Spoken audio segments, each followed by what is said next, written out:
A near-empty Cathay Pacific flight lands in Alice Springs in Australia's Red Centre. This small remote town is an unusual destination for unusual times. When it may depart again is anyone's guess. Until then, this plane joins 114 other jets from international airlines already parked at Asia Pacific Aircraft Storage. At one point last year, there were 0 planes here. Now APAS is expanding capacity as fast as it can to keep up with demand. We expect to have 150 by Christmas, with further deliveries in through January and February. We're in the final stages of planning for our stage 5. That will lift capacity to 250 to 300 aircraft. According to data from aviation analyst Cirium, the number of jets making at least one flight per day in the Asia Pacific is almost back to pre-COVID levels, but that's largely thanks to recovering domestic markets. International routes remain weak, and many planes that once flew them end up here. I think it is quite nostalgic for some of the crew that come off. They're not sure, when they're going to see the aircraft again. Usually there's photos with the aircraft.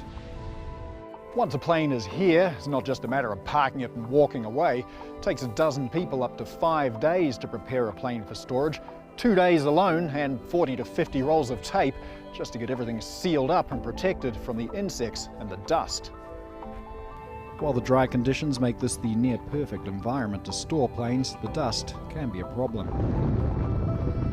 And there are a surprising number of places where tiny invaders can take up residence. Small insects can get inside these critical systems, build nests, and that can block up the ability for that to read correctly. Dan Baker used to be an aircraft engineer at Emirates in Dubai. When he was made redundant as COVID-19 crippled international travel, his industry connections helped him find a new job preserving planes in outback Australia. But for Dan, the impact of the pandemic doesn't end there.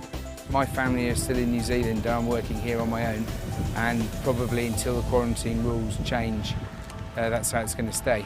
These planes that once connected families, friends and businesses are now anchored to Australia's red dirt. Many of us would have been on board at least one of them. For now, they sit as an eerie monument to a different time.